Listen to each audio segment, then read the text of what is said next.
A broken clock is right thrice a day. Once, twice, thrice.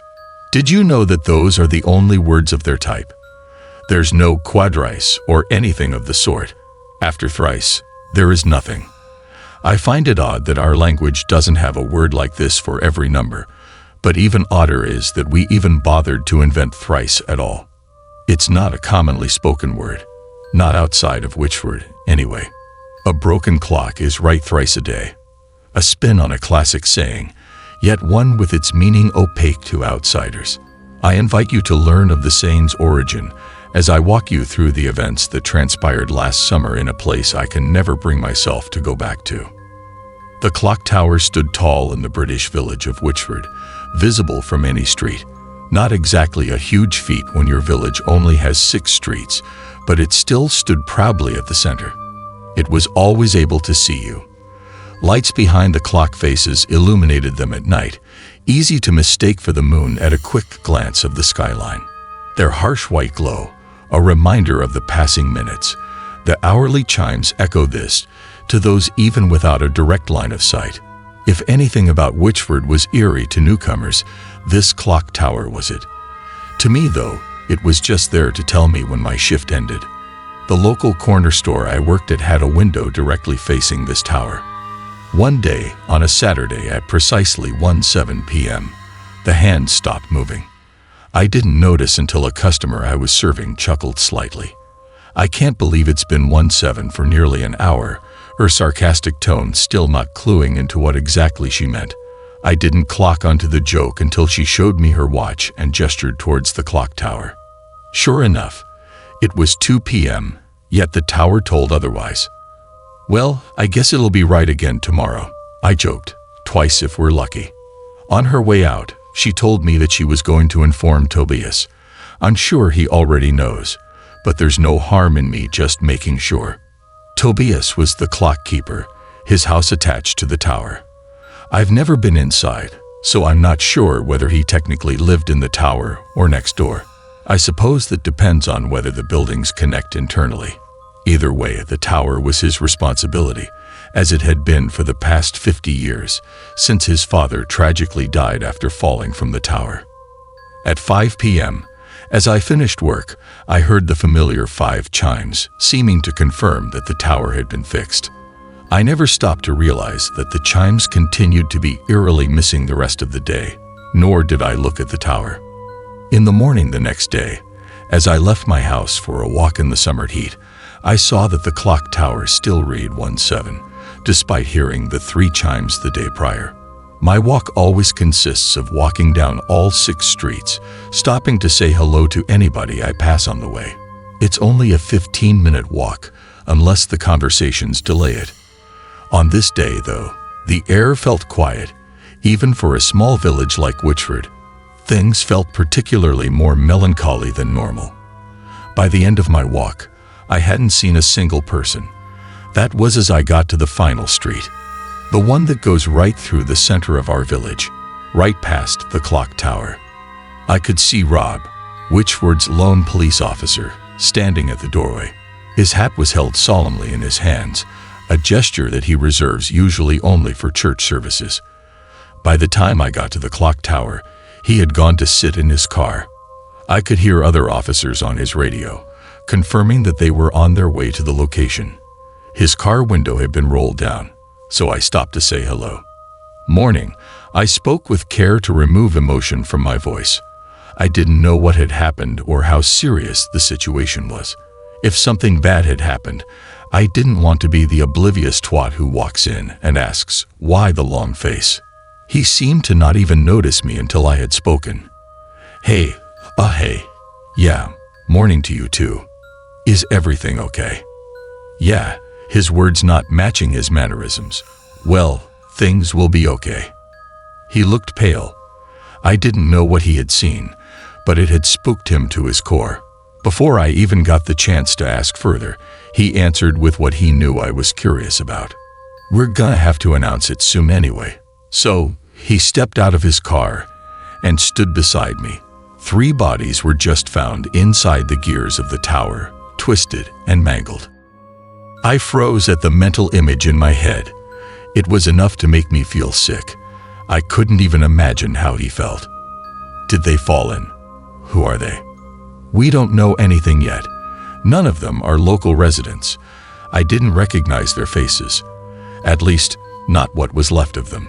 We're treating it as suspicious, but until we investigate further, that's all I can say.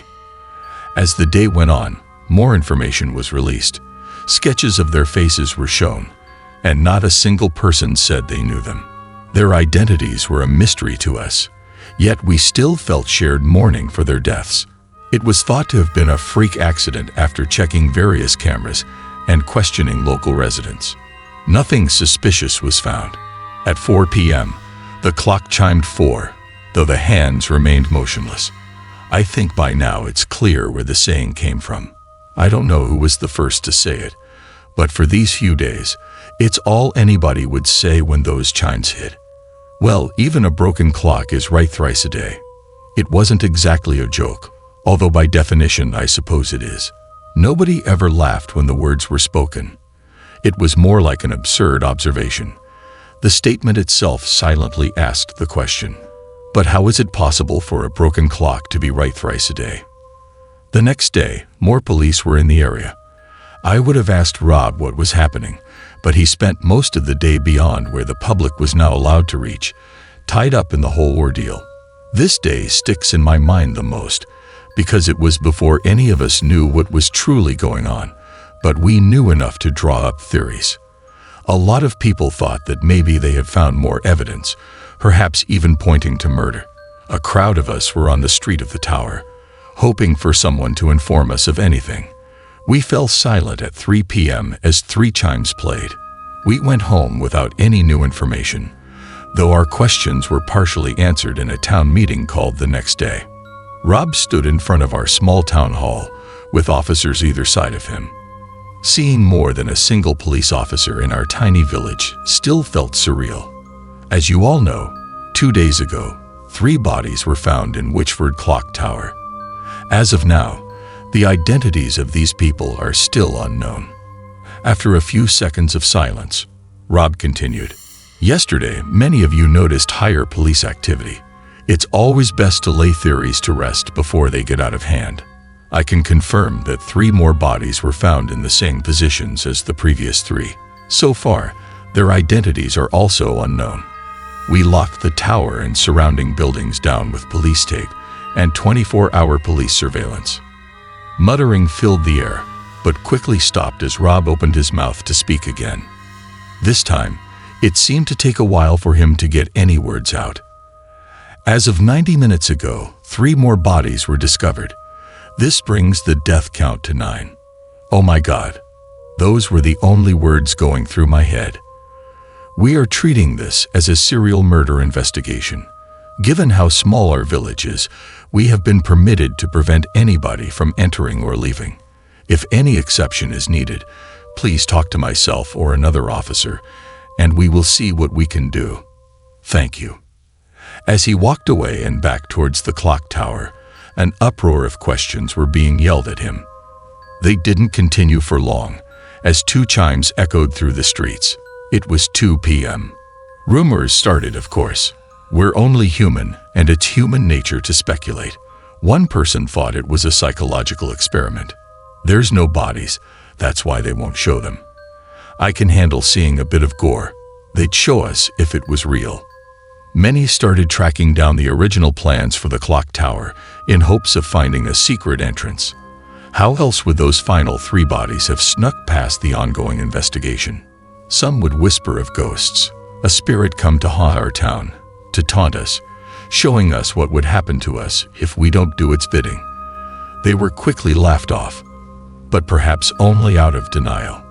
Everyone had noticed the pattern, of course, as I'm sure you have too. The chimes, they started as 5, then 4, then 3, then 2. Were they counting down? It was the second day of this village-wide lockdown, July 6th. I had decided to head down to the clock tower at 12:55. At least as close to it as I could get. But as it turns out, I wasn't the only one with this mindset. The whole village was there. The entire life of our town gathered ironically around the only spot with any recent deaths. Tobias was nowhere to be seen, however. I figured the police were probably talking to him again, trying to get any information that they could. At 12:59, the entire crowd fell silent. We were all waiting for the chime, unsure of what to expect. Our minds all focused on the same thing. The tower, still stuck at 17. The seconds went by, getting us closer and closer to 1 p.m. Have you ever seen a crowd of people physically deflate, fear and tension leaving the atmosphere as your own mind calms with it? It's fascinating to see, and it's exactly what I saw at 1 p.m. when no chimes were heard. Not a single one. It did not chime once, nor twice, nor thrice. Only a few minutes went by, and people were already leaving the crowd when Rob stepped out of the tower. He whistled loudly to get everyone's attention. We were all dreading for him to inform us that 3 more bodies had been found. Instead, we learnt that only 1 had turned up. Somehow this was so much worse than 3, because this one wasn't a stranger. It was Tobias. No more bodies ever showed up after that. A few weeks went by. The lockdown was lifted, and no further evidence was ever found. The clock was eventually repaired, albeit now with no clock keeper. Our atmosphere was the final death. It had become so bleak. It seemed to be over, but the memories would forever be with us. The fear imprinted in our minds. I was at work one day, staring at the now working clock, when a customer walks in and hands me a wallet. This was on the floor outside. I'm not sure whose it is. I'm in a rush, so I thought I'd hand it in here. I didn't have time to speak before they left. I opened it up, and my heart sank slightly to see Tobias' face staring right back at me in a picture. I almost didn't notice the note tucked into where the money should be. Looking back, I don't know why I didn't consider this private information or immediately hand it to the police. Perhaps I was just too curious. Whatever the reason, I read it. The curse of Witchford has found me, as it found my father 50 years ago. Witchford Clock Tower is more than it seems. Dig deep enough, and you'll find rumors of it being an ancient gateway between universes. It is not. Witchford Clock Tower is the opposite. It's the cork in a bottle. It's the lock of a door. Witchford itself is the gateway, and the clock tower keeps ticking by, keeping the wheel of reality flowing as normal. Should the ticking stop, reality itself won't fall too far behind. It should be maintained and kept working. The clock keeper is the locksmith of our world. All universes have their own. Ours happens to be at the heart of our village. I do not know what entity controls the towers across universes, but I do know that they require a sacrifice every 50 years. I missed my cue. On July 1st, I was supposed to die, along with every clock keeper in every universe. But I was stupid. I didn't believe what my father had told me. Once the bodies from alternate realities started showing up, I knew I had messed up. These clock keepers had sacrificed themselves, and I was being shown my selfish ways. They were bleeding into our reality as a sign for me to follow them. The countdown, a sign of the end.